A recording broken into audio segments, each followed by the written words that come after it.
ब्रह्मा जी से भगवान ने कहा आप सृष्टि करें। ब्रह्मदेव बोले प्रभु जिसे थोड़ा सा पद और प्रतिष्ठा मिल जाती है वो अभिमान में डूब जाता है, और मैं यदि सृष्टि करने चला, मैं सृष्टि करूंगा और मुझे अभिमान आ गया तो भगवान ने 4 श्लोकों की भागवत सुना दी। जब तू नहीं था तब मैं था, तू है तो भी मैं हूँ, जब तू नहीं रहेगा तो भी मैं रहूंगा। ब्रह्मदेव को ये ज्ञान दे दिया भगवान ने। इस ज्ञान को जो धारण कर लेता है उसे कभी अभिमान आता ही नहीं।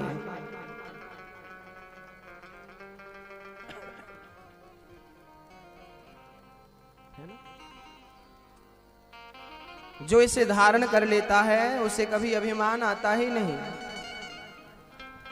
पोलियो की दवा बच्चों को बचपन में पिला दी जाती है, उसके बाद उन्हें कभी पोलियो की शिकायत हो ही नहीं सकती। 2 बूंद जिंदगी के। जिसे पोलियो की दवाई पिला दी गई है सही वक्त पर, उसे पोलियो की शिकायत नहीं होती। ऐसे ही जिसे ये 2 घूंट पिला दिए गए ज्ञान के, उसे जीवन में कभी अभिमान हो ही नहीं सकता। वो ज्ञान कौन सा है जिस ज्ञान से अभिमान नष्ट हो जाता है? जब कुछ नहीं था तब मैं था। मेरे भगवान नारायण कह रहे हैं कि जब कुछ नहीं था तब मैं था, सब कुछ है तो भी मैं हूं, कुछ नहीं रहेगा तो भी मैं रहूंगा। कैसे? मिट्टी का बना हुआ घड़ा, घड़ा बनने के पहले वो मिट्टी क्या थी? मिट्टी ही थी। घड़े में क्या है? घड़े में भी मिट्टी ही है। और जब घड़ा टूट जाएगा तो क्या बचेगा? मिट्टी। आभूषण बनने के पहले गोल्ड ही था, सोना ही था। आभूषण बना तो भी सोना ही है, और आभूषण को जब तेजाब में डाल करके कोई तीसरा आकार देना चाहो तो भी क्या बचेगा? हाँ, ऐसे ही संसार बनने के पहले भी वो भगवान थे, संसार भी भगवान ही बने, और जब कुछ नहीं बचेगा तो संसार परमात्मा में ही लीन हो जाएगा।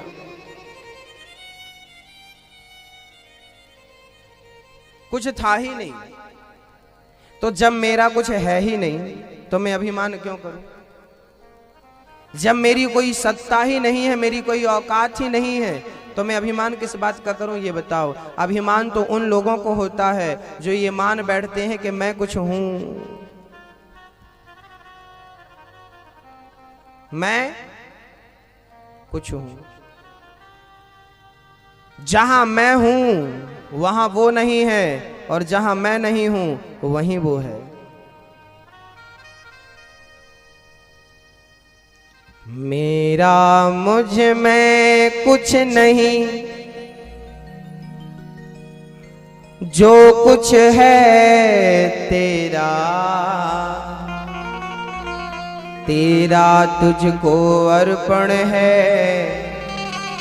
क्या लागे मेरा।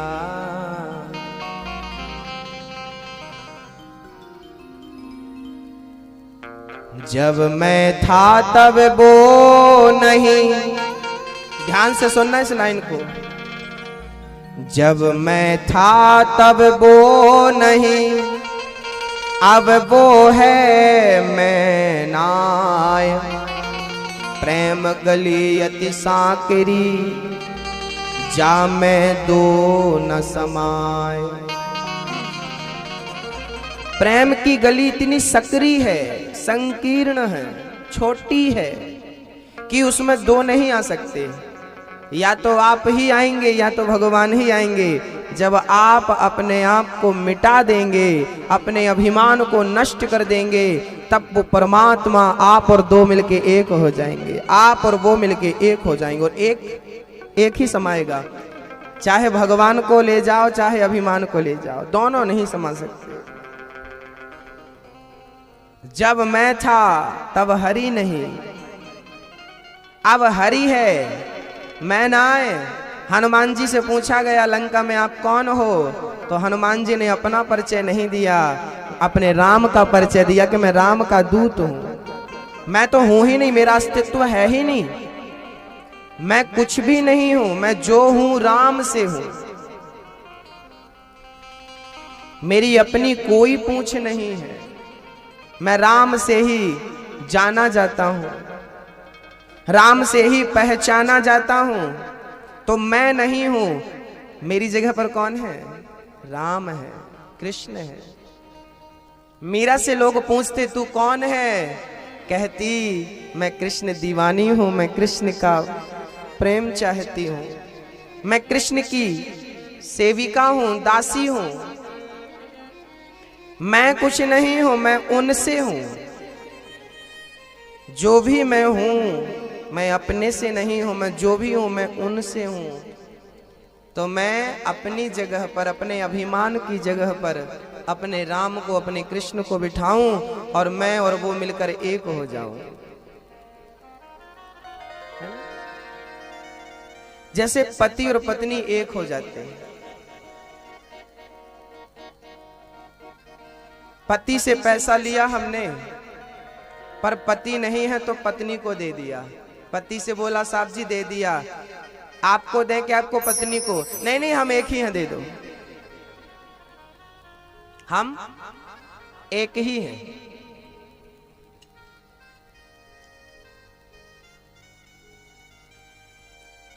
हम एक ही हैं, दे दो। झगड़ा दो में होता है, एक में होता है क्या मैया? झगड़ा दो में होता है, और जब तक हम दो रहेंगे झगड़ा होगा। इसलिए दो ना रहे, ब्रह्मा जी ने एक सृष्टि करी।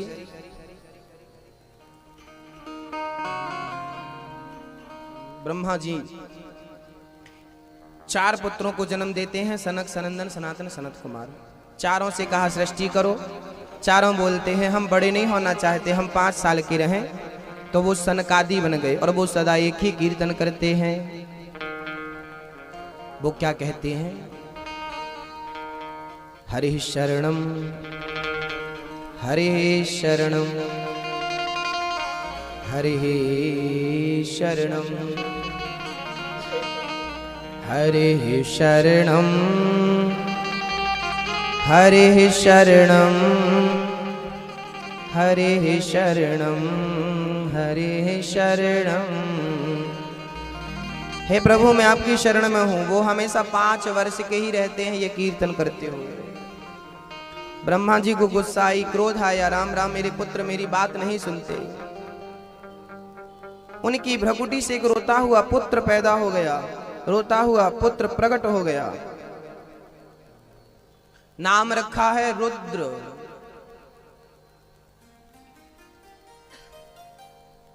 कहा पिताश्री मेरा नाम बताइए, मेरा स्थान बतलाइए। ब्रह्मा जी ने कहा पुत्र जाओ, तुम रोते रोते प्रकट भय हो, जाओ कैलाश पर्वत पर रहो और आपका नाम रुद्र होगा। वही शिव हैं। कैलाश पर्वत पर जाकर विराजमान हुए। बड़े प्रेम से उन्होंने भूत प्रेतों की सृष्टि करी। ब्रह्मदेव ने मना किया पुत्र ये सृष्टि मत करो, ये सृष्टि घातक है। ब्रह्मदेव ने पुनः सृष्टि करी और अपने शरीर से ही मनु और शत्रुपा को जन्म दिया। मनु जी महाराज ने कहा मैं सृष्टि तो उत्पन्न करूं, पर पृथ्वी का पता नहीं है। हिरण्याक्ष नाम का दुष्ट पृथ्वी को ले जाकर रसातल में छिपा चुका था। तुरंत ब्रह्मा जी ने भगवान से स्तुति करी, प्रभु आप ही सृष्टि की स्थापना करें। तब ब्रह्मा जी को छींक आई और नासिका से एक 12 भगवान प्रकट भये और 12 भगवान ने हिरण्याक्ष को मार के पृथ्वी की स्थापना करी। बोलिए 12 भगवान की जय हो। 12 भगवान ही सृष्टि की स्थापना करते हैं, संसार की स्थापना, पृथ्वी की स्थापना करते हैं। इस संसार में जो भी है सबके होने का कोई ना कोई कारण है, हेतु है। लोग बोलते हैं भगवान ने सुअर क्यों बनाए? अरे सुअर ना होते तो व्यक्ति कितनी साफ सफाई करता। सफाई अभियान परमात्मा ने इनको सौंप दिया, जाओ तुम ये करो। जो ज्यादा कचरा फैलाता है, भगवान बोलते हैं फैलाया बहुत पर साफ नहीं किया, अगले जन्म में बना देता, अब कर साफ। जन्म दे दिया, अभी तो लापरवाही करेगा, अभी तो आलस्य है तेरे अंदर, लेकिन फिर तो करना ही पड़ेगा।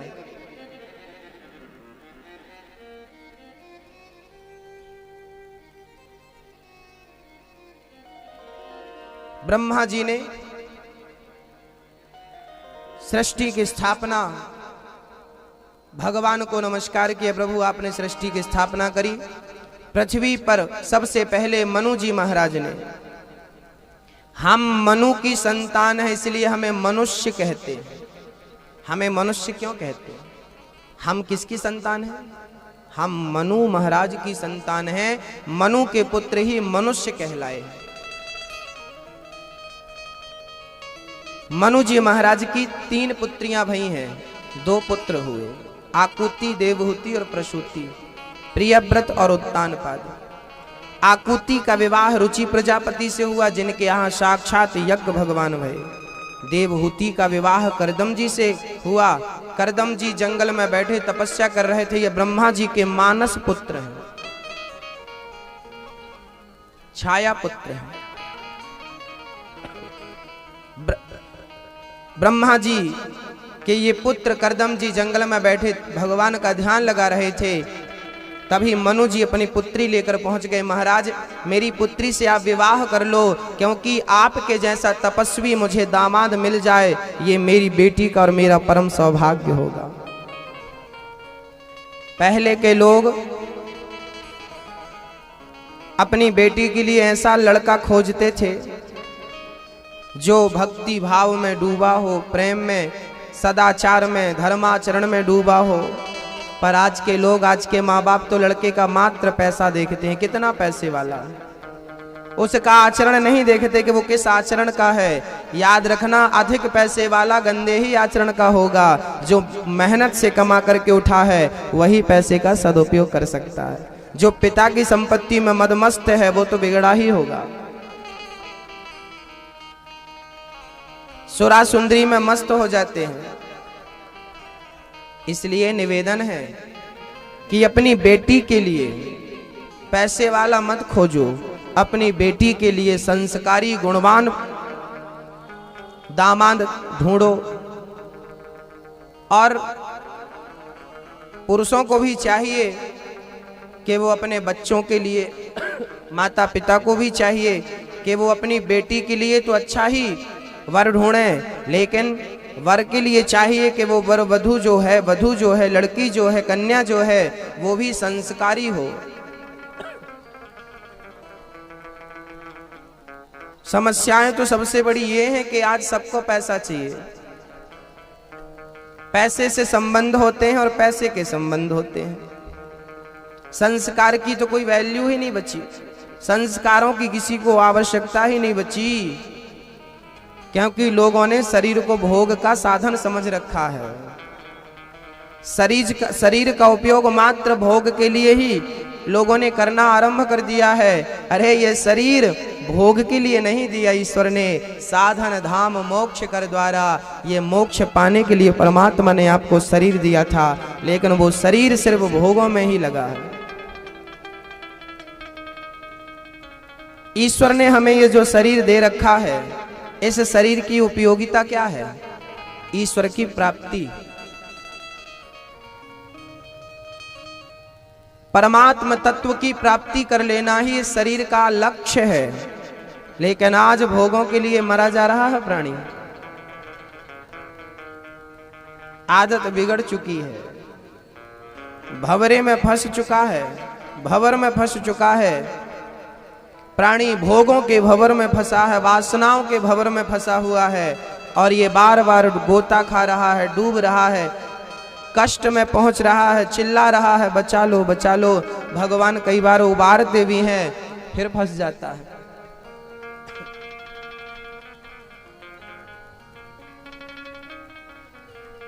भगवान की माया बड़ी प्रबल है। मम माया दुरत्यया, ममता तू ना गई मेरे मन से, है ना। ममता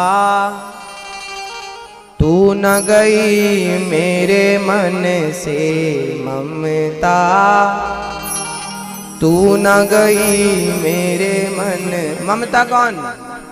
ममता कौन? आपकी भतीजी? वो वाली ममता नहीं, ममता माया मोह। हाँ? ममता, ममता में बूढ़ा व्यक्ति भी फंसा हुआ है। ये मेरा बेटा है, ये मेरी बहू है, ये मेरा नाती है। देखो संसार के लोगों को कहता है ये मेरा है, ये मेरा है, लेकिन भगवान मेरे हैं उसे कोई नहीं याद दिलाता, याद करता कि ये भी मेरे हैं। सफेद हो गए बाल, मानो ये बाल कहते हैं कि भाई हमने अपना रंग तो बदल दिया है, अब तुम अपना कब बदलने वाले हो।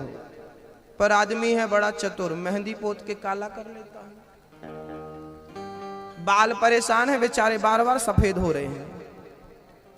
ये बोलते हैं यार अब तो मत ढको, अब तो दिखने दो कि बुढ़े हो गए हो। अपना बुढ़ापा ये मेहंदी लगा करके ना बाल नहीं ढकते, अपना बुढ़ापा ढकते हैं। पर माया कब तक? अच्छा आप जवान कब तक रहना चाहते हैं? कभी बूढ़े होंगे कि नहीं? सच्चाई यही है कि आपको एक ना एक दिन, चाहो मत चाहो, बुढ़ापा होना पड़ेगा। बुढ़ापे की ओर अग्रसर हम हो चुके हैं। बुढ़ापा आना निश्चित है। तो बुढ़ापा आ गया है। बुढ़ापे में शरीर की शक्ति जो है ना क्षीण हो जाती है, खत्म हो जाती है। शक्ति अब बची नहीं। अब जितनी भी शक्ति बची है परमात्मा की प्राप्ति में उस शक्ति को खर्च कर दो, समर्पित कर दो। और जब समय हाथ से पूरा निकल जाएगा फिर पश्चाताप करोगे। और अब पछताए हो तो क्या, जब चिड़िया चुग गई कुछ बचा ही नहीं। अभी बहुत कुछ है मैया, अभी फिर भी शक्ति है। एक लोटा उठाने की ताकत यदि आपके अंदर है, एक पुष्प भी उठाने की आपके अंदर यदि शक्ति है, तो इतनी शक्ति में भी आप परमात्मा को प्राप्त कर सकते हैं। क्योंकि बहुत शक्ति नहीं लगती उसके लिए। शादी विवाह करना बुरा नहीं है, घर गृहस्थी बसा लेना बुरा नहीं है, लेकिन घर गृहस्थी में फंस करके परमात्मा को भूल जाना बुरी बात है। याद रखो उसे, उसका स्मरण बना रहे।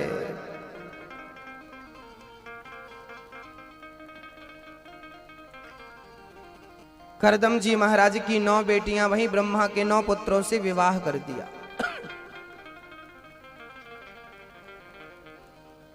अब ये जो विवाह किए ना, कला का विवाह मरीचि से, अनुसुईया का विवाह अत्रि से कर दिया, श्रद्धा का अंगिरा से, हविर्भू का पुलस्त जी से, गति का विवाह पुलह से, क्रिया का विवाह जो था वो क्रतु से हुआ, ख्याति का विवाह भृगु से, अरुंधति का विवाह वशिष्ठ जी से, और शांति का विवाह अथर्वा मुनि से। ब्रह्मा जी के 9 पुत्रों से करदम जी की 9 पुत्रियों का विवाह पूरा हुआ। अब करदम जी देवहूति से बोले, देवी देखो बेटियां हुई और मैंने उनका घर बसा दिया, अब मैं मुक्त हो गया ऋण से, अब मुझे आज्ञा दो, मैं भजन करने जा रहा हूँ। देवहूति ने चरण पकड़ लिए, स्वामी जी बेटियां तो पराया धन होती हैं, यदि आप हमें छोड़कर जाएंगे तो हम किसके भरोसे रहेंगे, हमारे भरोसे के लिए एक पुत्र हमें दे दीजिए। तब करदम जी और रुके हैं और देवहूति के गर्भ से एक सुंदर सा पुत्र हुआ है, और वो साक्षात भगवान नारायण ही कपिल भगवान बनकर के प्रकट भये हैं। कपिल भगवान आए हैं। कपिल भगवान को गोद में लेकर मां बड़ी प्रसन्न है। करदम जी ने हाथ जोड़ लिए, देवी अब देखो पुत्र भी मिल गया आपको, अब मुझे आज्ञा दो, अब मैं चलूं, क्योंकि समय बहुत कम है। पहले के लोग ना विवाह इसलिए करते थे ताकि मेरा मेरे घर में कोई भक्त पैदा हो, कोई बढ़िया बढ़िया सा भक्त पैदा हो, भगवान की भक्ति करे। तो वो पैदा हो गया, अब वो भजन में लगा, हम भजन में लग जाएं। माँ बाप यदि भजन में लगे रहेंगे तो भजन करने वाले पुत्र ही पैदा होंगे, भजन करने वाले पुत्र ही जन्म लेंगे माँ के गर्भ से। इसलिए मेरा निवेदन है कि माँ बाप के संस्कार बच्चों पर पूरे ही पहुँचते हैं, इसलिए माँ बाप को संस्कारी होना आवश्यक है।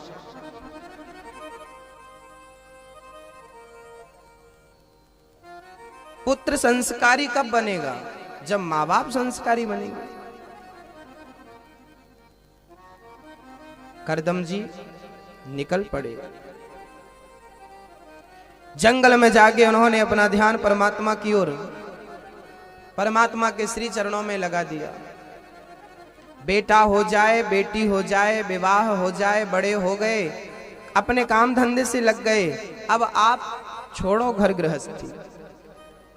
अर्थ यह नहीं है कि आप सीधे वृंदावन चले जाओ या हरिद्वार चले जाओ ना, आप घर में ही रहो। लेकिन घर में रहकर कैसे? जैसे कमल का पुष्प कीचड़ में रहता हुआ भी कीचड़ से दूर रहता है, ऐसे घर गृहस्थी में रहकर भी घर गृहस्थी की मोह माया से दूर रहा करो।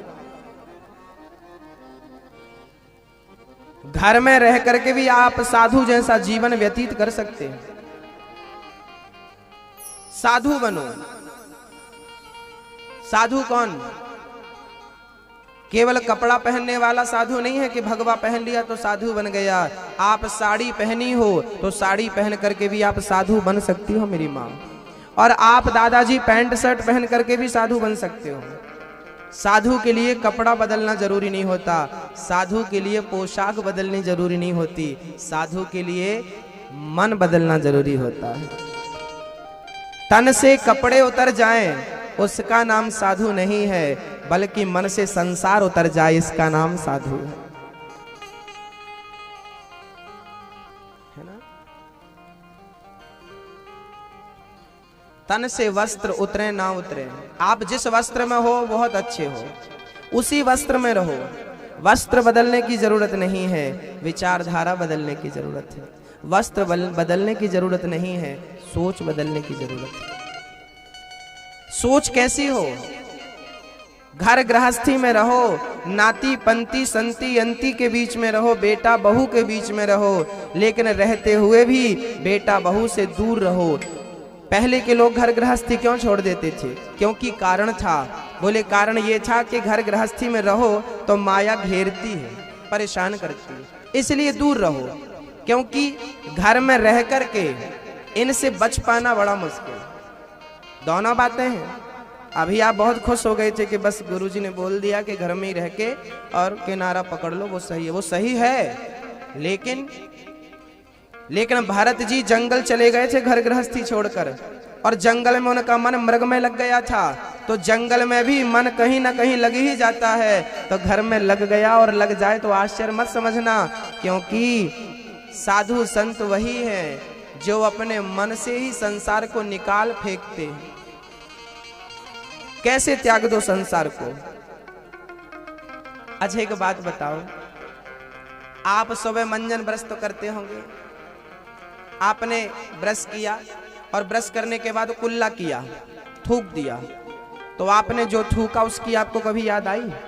अरे राम राम राम, हमने मुंह का पूरी गंदगी थूक दी। आपको कभी उसकी याद आई? आपने कभी पलट के उसे देखा? मलमूत्र त्यागने के पश्चात प्राणी उसे कभी पलटकर देखता नहीं है। जैसे मलमूत्र को त्याग देने के बाद हमें कभी उसकी याद नहीं आती, ऐसे संसार को मलमूत्र की तरह त्याग देने वाला प्राणी संत है। त्याग इस प्रकार का हो, इसका नाम त्याग है। ये नहीं कि त्याग दिया फिर पकड़ लिया। महाराज जी हम तो सब त्याग चुके, हम तो बच्चों से भी मतलब नहीं रखते, नाती बंदी से भी मतलब नहीं रखते, अपने घर से भी मतलब नहीं रखते। और शाम भाई कि गुरुजी अब हम लेट हो रहे हैं, थोड़ा घर जाए। एक तरफ मतलब भी नहीं रख रहे हैं और दूसरी तरफ याद भी सता रही है। तो ये तो मरकट वैराग्य है। थोड़ी देर में बंदर इस डाल में और थोड़ी देर में बंदर इस डाल में, ये बंदर वाला वैराग्य है। ये वैराग्य आपका कल्याण नहीं कर सकता, इस वैराग्य से आपका कल्याण नहीं हो सकता। बुढ़ापा आए उसके पहले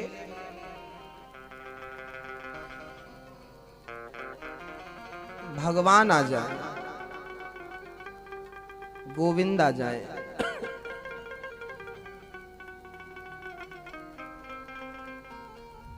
उम्र हो गई है हमारी, मौत का भी इंतजार है, कृष्ण का भी इंतजार है। बस देखना यह है कि पहले कौन आता है, मौत आती है कि कृष्ण आते हैं। हमें डर नहीं लगता मृत्यु से, लेकिन एक बात का दुख जरूर है कि पहले मौत आ गई तो कृष्ण को देखने की अभिलाषा मन में चली जाएगी। कृष्ण को पाने का जो विचार था वो फिर से हमें संसार में भेजेगा और फिर हमें भक्ति के पथ पर चलाएगा। अच्छा है यदि इस जन्म में हम भगवान का भजन करें और भगवान को पाने के लिए रोते रोते यदि प्राण त्यागें तो अगले जन्म में बचपन से ही आपका मन भगवान में लगा रहेगा और बहुत बड़े भक्त बन करके आप समाज के लिए एक उदाहरण बन जाएंगे, समाज के लिए एक मिसाल बन जाएंगे, जैसे मीरा बन गई, जैसे नरसिंह मेहता जी बन गए।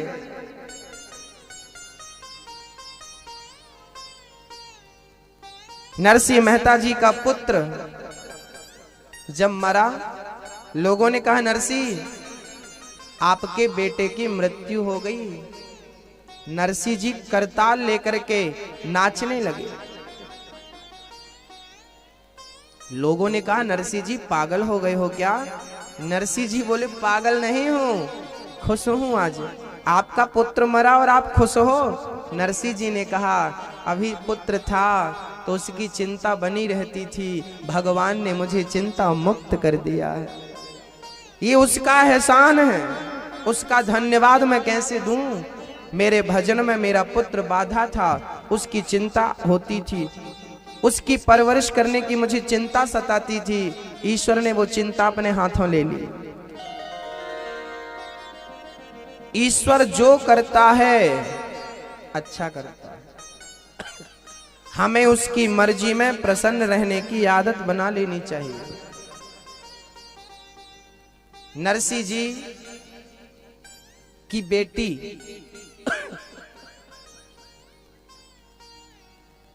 अंजार नगर में विवाही थी, उनकी एक पुत्री हुई और जब उनका विवाह होने का समय नजदीक आया, लंबी लिस्ट भेज दी ससुराल वालों ने, इतना मायरा लेके आओ, इतना सामान लेकर आओ, इतनी व्यवस्था करो। नरसिंह जी महाराज को जब पता चला कि हमारी बेटी की बेटी का विवाह है, नरसिंह जी खुश हो गए। बेटा तो भगवान के घर चला गया, पर बेटी को तो पिता का ही इंतजार होता है, बेटी तो पिता को बहुत प्रेम करती है, आज मुझे अपनी बेटी से, पुत्री से मिलने जाना चाहिए। और नरसिंह जी जाए कैसे? पहुंच गए अपने भाई के घर। भैया क्या हमें गाड़ी दोगे आप? नहीं, मेरी गाड़ी तो किसानी में लगी है, खेती में। पड़ोसी के घर गए, आप क्या अपनी गाड़ी देंगे? नरसिंह जी ले जाओ गाड़ी, पर वो थोड़ी ठीक नहीं है, एक चक्का यहाँ पड़ा है, एक चक्का वहाँ पड़ा है।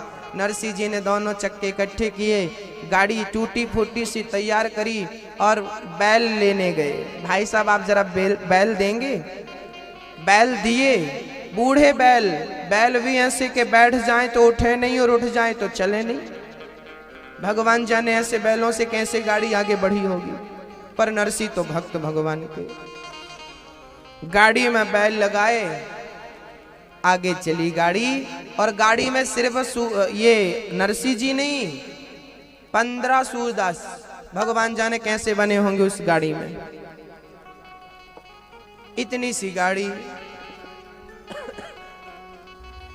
नरसिंह जी चले, गाड़ी में सूरदास जी विराजमान हैं। कहां जा रही है गाड़ी नरसिंह जी की? भगवान के भरोसे मायरा भरने जा रहे हैं नरसिंह जी। और मायरा के नाम पर क्या है? मायरा के नाम पर गोपी चंदन रख लिया, सवा मन लंगोट रख ली अपनी। संत के पास क्या, तुम्बा तुम्बी रख ली ढेर सारे गाड़ी में। एक तरफ तुम्बा तुम्बी चंदन श्री, चल पड़ी गाड़ी। गांव से बाहर निकली, जंगल में जैसी गाड़ी पहुंची, रात का वक्त था। गाड़ी थोड़ी ही चली तो एक चक्का गाड़ी से निकल करके दूर चला गया और बाकी जो गाड़ी थी ऐसी भई कि गाड़ी ऊपर, नरसिंह जी नीचे, सूरदास जी ऊपर, गाड़ी उनके ऊपर। सूरदास जी बोले, अरे नरसिंह कहा है गो भैया? नरसिंह जी बोले, कुछ ना भयो भैया, चाय पानी की है जाएगी अब। हाँ, लंच करवे को समय आएगे हो। सूरदास जी बोले, हमारी ऊपर ये गाड़ी कैसे आएगी? दूसरी गाड़ी ऊपर से टपकी क्या? नरसिंह जी बोले, तुम चुप रहो, हमारी गाड़ी टूट गई है। नरसिंह जी गए, चक्का को पकड़ करके लाए, पर गाड़ी कैसे सुधारे, सुधारना आती नहीं। नरसिंह जी ने गाड़ी छोड़ी और सबन की गाड़ी बनाने वाले को याद किया।